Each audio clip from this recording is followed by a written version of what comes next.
Welcome everybody, I'm Andrew the IT Guy. I'll be teaching you today how to extend your Wi-Fi using old modems.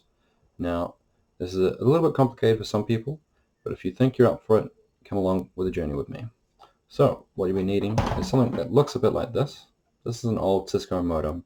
So I've already reconfigured this one, and I won't be configuring it today. I'll be configuring an HG659, which I'll show you soon. So how it works is I have to run a cable, network cable just like this, from the old modem to the new modem. Now I need to configure this before I do that, otherwise the system may actually reject this network and cause a network issue. So for now, let's switch to the HG659 and we'll go through the instructions on how to do that. So what I've done is I've connected the HG659 old modem directly to my computer, and I don't have any other network connection to my computer right now. How it works is that you can see this IP address up here.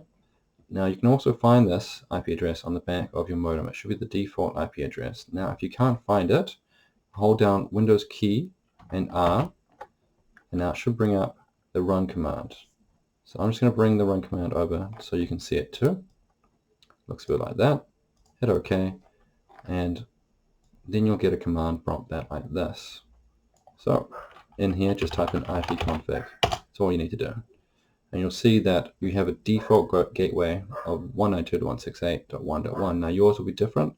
You want to have the default gateway that appears on your computer. So now that I've done that, I put it into here. This login page appears. I already know what the admin username and the password is.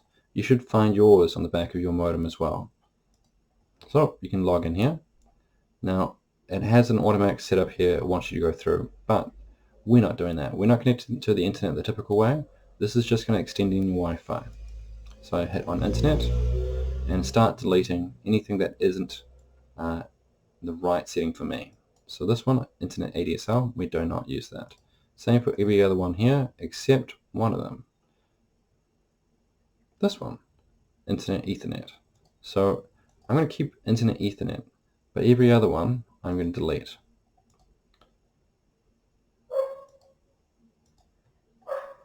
Why do I do that? It's because the internet is coming through the network connection as opposed to any other system. So it's not coming through a VDSL or ADSL line. It's not being converted via a fiber box.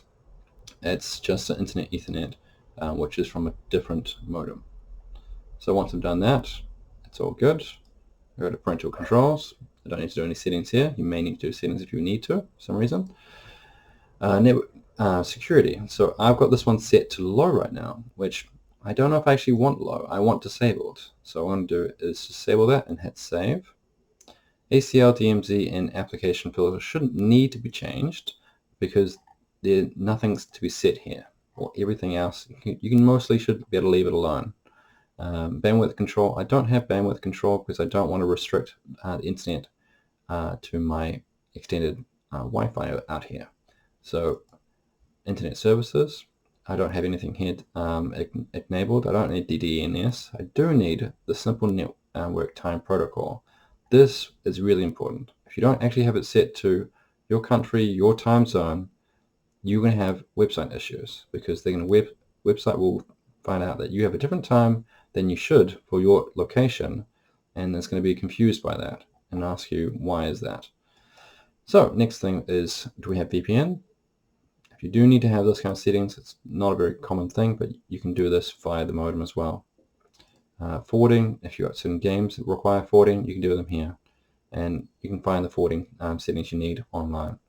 Routing rules, the same setting as the forwarding. Next moving is we're going to go into home network. This is the important part. Right now we don't have much connected to it, just basically my computer, that's it.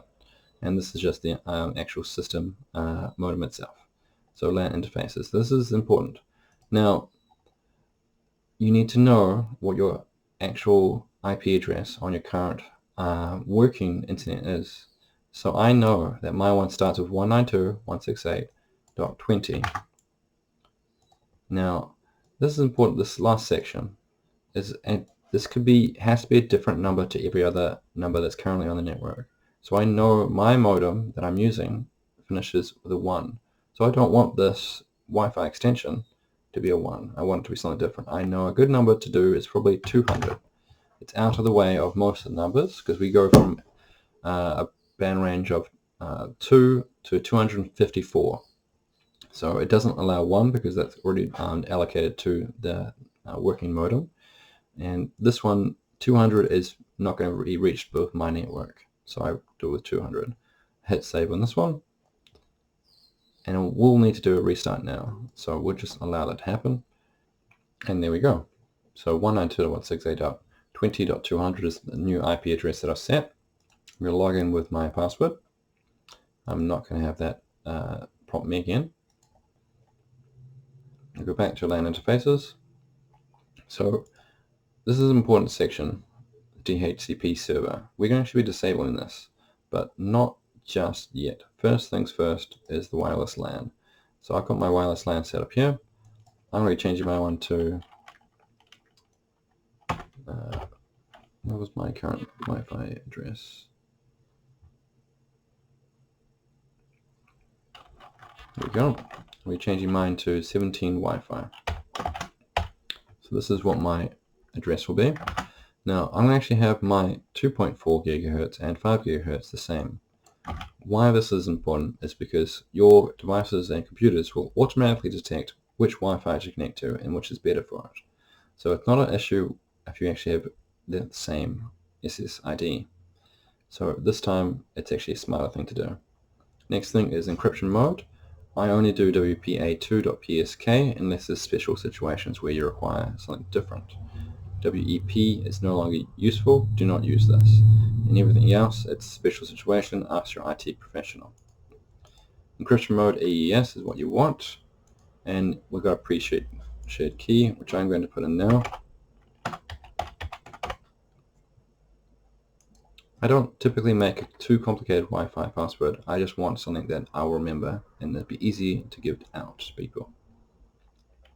So we wait for that to submit.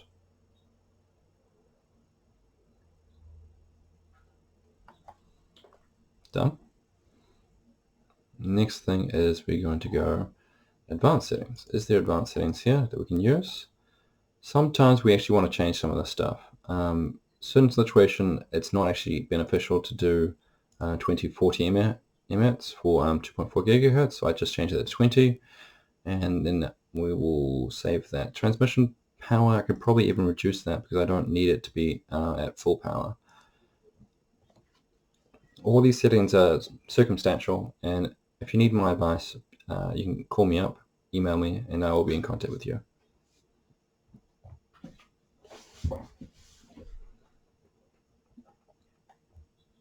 So that's done now. Go to guest network, nothing there, which is great, and wireless access. So I don't have WPS enabled, I don't need it, and I've got to allow all devices on WLAN. Now, this is basically the last settings except LAN interface. This is important, this section. We have to turn off DHCP. We have to also turn off the IPv6 DHCP server, and everything else can be left on. So you can enable the UNPnP, and okay, disable that. We can leave on the RAR settings as well. That's fine. So once we do that, we hit save on that, save on that, save on this. Oh, didn't get disabled. I have to check that. So it's save. Check that again. That looks all good. So once I've done that, I do one more last thing. I go into device management, which is under maintain, and I hit reboot. So this will take a little while again, but this just confirms everything, and any device connecting to it will now will use the settings that we've just implemented. Now that we've actually done that, I can connect it to the network, and when it's directly connected to the new modem, to the old modem, and it's got the right numbers and the right settings, it's going to be used just as a Wi-Fi extension. It will work perfectly. The key thing is that if you get the settings wrong, you can contact me and I'll help you. So I'm Andrew the IT guy, and thank you for listening to me. Cheers.